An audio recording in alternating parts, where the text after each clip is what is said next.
Shalom saudaraku dalam Tuhan. Saudara, kalau seandainya Juma, Riva, dan teman-teman mereka mendengarkan apa yang disampaikan oleh Elia Miron di video berikut, saya percaya bahwa mereka mungkin bisa mengerti tentang Allah Roh Kudus Tuhan.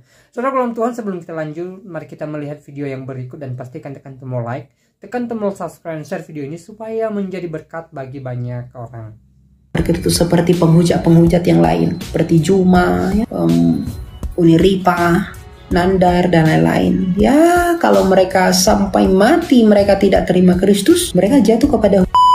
Saya sampai saat ini masih bingung yang namanya dosa hujat Roh Kudus. Karena dalam Alkitab bilang dosa lain bisa diampuni, tapi dosa hujat Roh Kudus tidak bisa diampuni, baik di dunia maupun di sorga. Yang seperti apa dosa hujat Roh Kudus, kata? Itu pertanyaan pertama. Coba kita lihat di dalam Matius 12 ayat 31 ya. Matius 12 ayat 31. Jadi bagaimana sebenarnya dosa menghujat Roh Kudus ini, dosa yang seperti apa? Sampai dia itu tidak bisa diampuni dan tidak bisa diberi pengampunan di dunia ini, bahkan di dunia yang akan datang. Ya, coba kita lihat Matius 12. Oke. Karena itu aku berkata kepadamu, semua dosa dan hujat manusia akan diampuni, tetapi hujat terhadap Roh Kudus tidak akan diampuni. Apabila seorang mengucapkan sesuatu menentang anak manusia, ia akan diampuni. Tetapi jika ia berkata-kata menentang Roh Kudus, ia tidak akan diampuni, baik di masa ini maupun di masa yang akan datang. Ya, ini perikopnya itu tentang Yesus dan Beelzebul. Nah, apa sebenarnya menghujat Roh Kudus? Tuhan Yesus secara khusus di ayat 32 akan bilang begini, apabila seorang mengucapkan sesuatu menentang anak manusia, ia akan diampuni.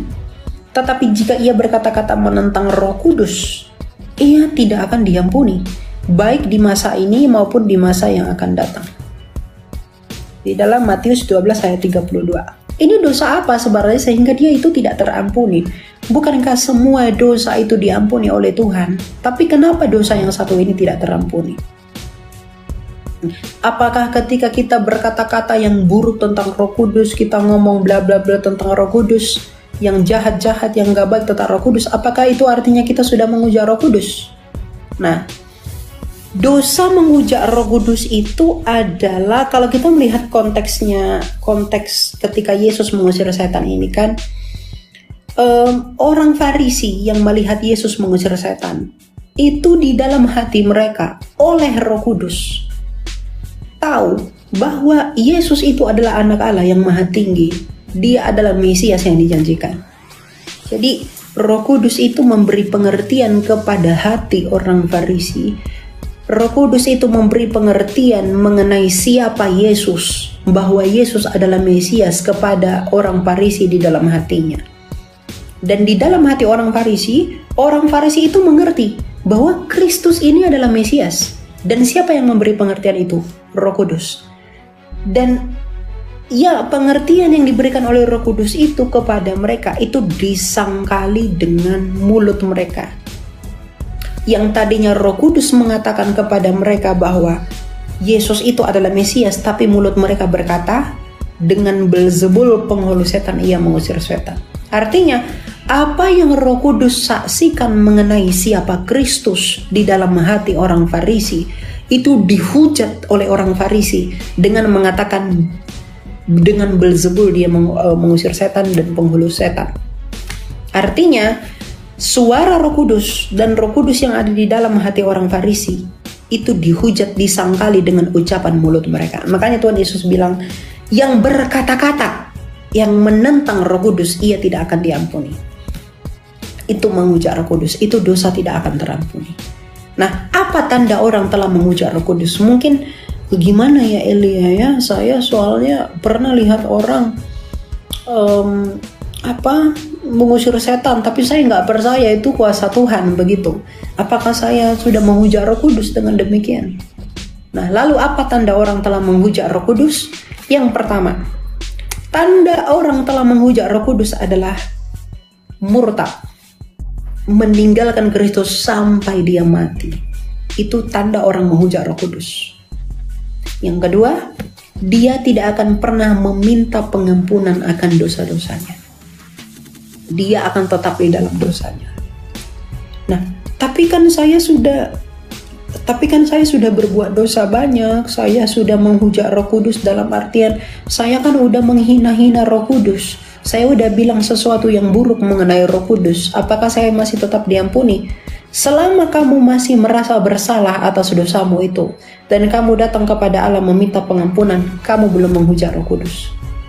Jadi selama kamu masih bisa datang kepada Allah meminta pengampunan akan dosamu, meminta pengampunan atas dosamu, maka kamu belum menghujat Roh Kudus. Karena yang menginsyafkan kamu akan dosamu itu adalah Roh Kudus. Artinya Roh Kudus itu belum pergi dari kamu, belum terhujat dari kamu. Gitu.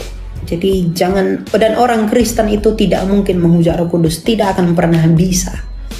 Karena orang yang menghujat Roh Kudus itu adalah orang yang di luar dari Kristus, sama seperti orang Farisi yang di luar Kristus. Murid-murid Yesus tidak pernah Tuhan todong yang seperti itu.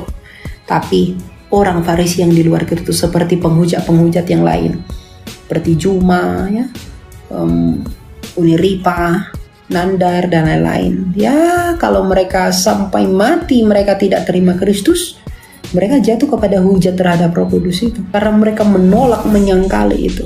Dan itu dosa yang tidak terampuni, baik sekarang, besok, karena kapan. Siap, makasih Kakak. Satu lagi, karena ini kan mengenai hujat Roh Kudus. Jikalau ada orang yang khotbah di pinggiran jalan atau di luar, kemudian kita jalan dan kita merasa bahwa sesuai, kan dalam Alkitab ada yang bilang, mengatakan bahwa siapa yang menyampaikan kebenaran firman Tuhan di luar jalan-jalan, itu bukan apa firman Tuhan yang disampaikan. Artinya itu kita menghujat Roh Kudus atau tidak. Kemudian dalam ibadah-ibadah ada, kita kan di dalam gereja ada gereja karismatik, ada gereja Kristen, Protestan, Katolik. Kalau yang berbicara dengan bahasa roh, lalu kita merasa bahwa wah, itu ibadahnya tuh kenapa sampai mereka bisa berkata seperti itu? Itu berarti kita menghujat Roh Kudus atau tidak? Tidak. Itu menguji setiap roh. Alkitab berkata, ujilah setiap roh. Jadi bukan karena udah ada orang bahasa roh, itu apa sih itu kok? Saya nggak percaya itu dari Tuhan kalau begitu. Itu tidak ada, itu bukan menghujat Roh Kudus. Itu menguji setiap roh. Jadi roh itu diuji. Itu bukan menghujat Roh Kudus. Ya. Nah, terus kalau masalah orang menginjili di jalanan, ibadah di jalanan, ya diambil yang baiknya saja. Karena kan orang beribadah di jalanan itu dengan tujuannya apa kan kita juga nggak tahu. Jadi ya stay positif aja dengan mereka. Jangan dihakimi. Karena penghakiman itu bukan hak kita. Yesus itu mengatakan jangan beribadah di jalan-jalan dan lain-lain. Itu tentang motivasi orang Farisi yang munafik. Agar ketika mereka ibadah di jalan, orang-orang melihat mereka bahwa lihat nih gua ibadah nih.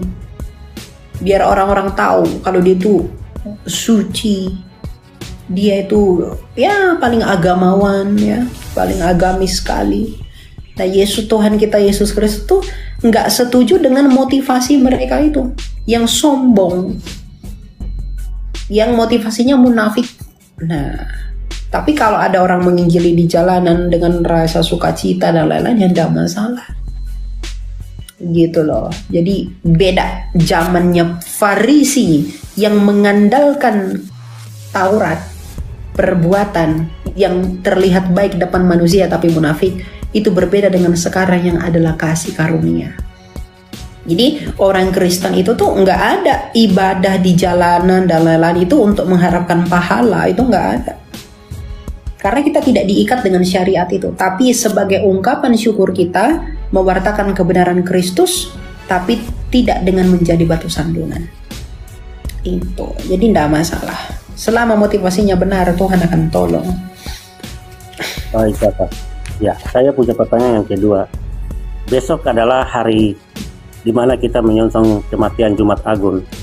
Di dalam Alkitab, Perjanjian Baru kitab Matius pasal 28 mengatakan itu tentang kebangkitan. Yang saya ingin tanya, Karena dalam hukum Tuhan ada hari Sabat. Tuhan mengatakan bahwa kita ingat dan kuduskanlah hari Sabat. Besok adalah hari Jumat, hari kematian Kristus. Kemudian di pagi hari, hari Minggu, itu Maria Magdalena mereka pergi ke kubur Yesus dan menemukan kubur Yesus sudah kosong. Jadi hari Sabat yang sebenarnya itu yang mana? Yang hari Minggu atau hari Sabtu? Kalau terhitung, karena dalam Alkitab mengatakan hari Sabat sudah lewat. Di hari pertama itu pagi-pagi benar mereka pergi ke kubur Yesus. Mungkin itu pertanyaan kedua saya. Setelah hari Sabat lewat menjelang menyimpang fajar pada hari pertama minggu itu, ya kan hari Sabat hari Sabtu. Dan Yesus bangkit pada hari ketiga hari Minggu. Apa yang mau kamu pertanyakan dari situ? Ya, ibadahnya hari Sabtu. Oh bukan. Ada hari Minggu. Tuhan Yesus adalah Sabat itu sendiri. Coba kita lihat di dalam Kolose ya. Kolose berapa ya? Kolose 2 ayat 17.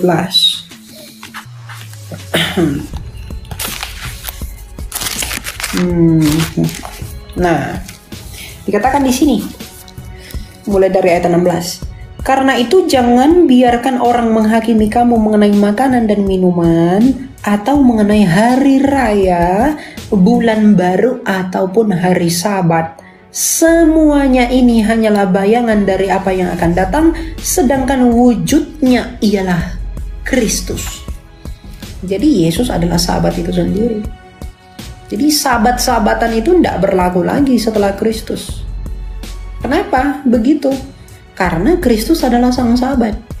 Jadi pada hari di mana sang Sabat itu menginjak maut itu dengan kebangkitannya, disitulah kita merayakan kemenangan kita. Jadi kita beribadah pada hari Minggu itu bukan mengganti Sabat yang tadinya Sabtu jadi ke Minggu. Sabat itu tetap Sabtu, tapi Sabat itu bukan untuk kita. Karena Sabat itu ya hanya untuk orang Yahudi saja. Mazmur 147 ayat 19-20. Hukum itu tidak diberikan kepada bangsa lain. Sedangkan Kristus mengatakan pergilah ke seluruh bangsa membawa berita Injil. Jadi Sabat itu hanya milik orang Yahudi. Kita tidak berkenan di sana. Kita tidak termasuk dan mengambil bagian di dalam hukum itu. Karena Yesus sendiri adalah Sabat sendiri dan dia adalah penggenapan dari semuanya itu. Mengenai makanan dan minuman, hari-hari raya lah, Sabat, bulan baru, apa segala macam, itu cuma gambaran, bayangan saja. Wujud yang sesungguhnya Kristus itu. Jadi kalau bayangannya, kalau gambar yang nyata sudah datang, ngapain kita masih tetap di dalam bayangan? Misal kamu punya pacar di Amerika Serikat, kamu tidak pernah ketemu dengan dia karena mungkin LDR. Terus kamu punya fotonya nih. Foto itu kau cium aja tiap hari, saking rindunya sama pacarmu itu. Nah, ketika dia sudah datang ke Indonesia balik, dia ada di depan mukamu, apakah kamu butuh foto itu lagi? Tidak. Kamu tinggalkan itu, kenapa? Karena yang nyata sudah datang, wujudnya sudah datang. Kamu nggak perlu lagi foto itu, karena wujudnya sudah datang. Jadi demikian juga dengan Sabat lah, hukum hari raya, bulan baru, makanan, minuman, itu hanya bayangan dari kesempurnaan yang akan datang. Siapa yang sempurna? Kristus. Kristus sudah datang. Kita nggak perlu lagi bayangan itu, karena Kristus sudah datang. Makanya dikatakan dalam Galatia 4 ayat 4 bahwa dia secara sempurna itu takluk di bawah hukum Taurat untuk membenarkan kita yang tidak bisa sempurna melakukan itu. Jadi kalau ada orang bilang kami kan memelihara Sabat hari Sabtu dan nggak mengerti dia Kolose 2 ayat 17 tadi. Nggak ngerti gitu. Ya, jadi kita harus bangga bahwa hari-hari kita merayakannya hari Minggu, karena hari Minggu adalah hari kemenangan Kristus Sang Mesias menginjak maut itu. Dengan memberikannya, tadi kita sudah baca dalam Yohanes 10 ayat 14 bahwa dia memberikan nyawanya bagi kita semua. Gitu ya. Gitu. Ya, nanti kamu baca saja dalam Mazmur 147 ayat 19-20. Di situ nanti kamu temukan bahwa hukum itu diberikan bagi siapa. Gitu. Oke, Tuhan berkati. Baik, salam Tuhan, videonya kita sudah simak apa yang boleh disampaikan oleh Elia Miron di video tadi, sekaligus menjawab seorang penanya Muslim, dan mereka membicarakan tentang Allah Roh Kudus Tuhan, dan Elia Miron menjelaskan tentang Allah Roh Kudus Tuhan, ya, apa saja yang menjadi dosa penghujat daripada Roh Kudus dan dampaknya. Lalu bagaimana kita bisa disebut tidak menghujat Roh Kudus? Nah, salam Tuhan, saya percaya bahwa penjelasan daripada Elia Miron ya memberkati kita, menguatkan iman kita, membuat kita semakin mengerti bahwa Allah Roh Kudus Tuhan adalah Allah yang turut bekerja untuk memberikan kita kekuatan iman dan juga menginsyafkan semua kita. Nah, saudara Tuhan, di dalam iman Kristen ya, kita kenal Allah itu dalam 3 pribadi, yaitu Allah Bapa, Anak, dan Roh Kudus Tuhan. Jadi Allah Roh Kudus ini merupakan pribadi dari Allah yang mana kalau kita melihat di Alkitab, tugas daripada Roh Kudus adalah untuk menguatkan iman orang percaya, menginsyafkan mereka, menyadarkan mereka, mengingatkan mereka akan keberdosaan mereka, dan juga mengingatkan mereka supaya setiap orang percaya tetap taat akan firman Tuhan ya. Dan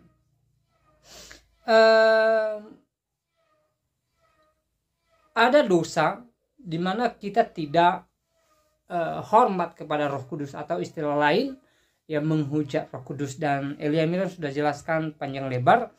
Dan saudara dalam Tuhan, semoga apa yang Elia Miron sampaikan di video tadi ya menambah wawasan kita, memberikan kita pengertian bahwa penting sekali kita taat akan Tuhan, kita taat akan firman Tuhan ya, karena ketika kita taat akan firman Tuhan, maka di situ juga kita sudah hormat kepada Allah yang di dalamnya ada Allah Bapa, Anak, dan Roh Kudus Tuhan ya.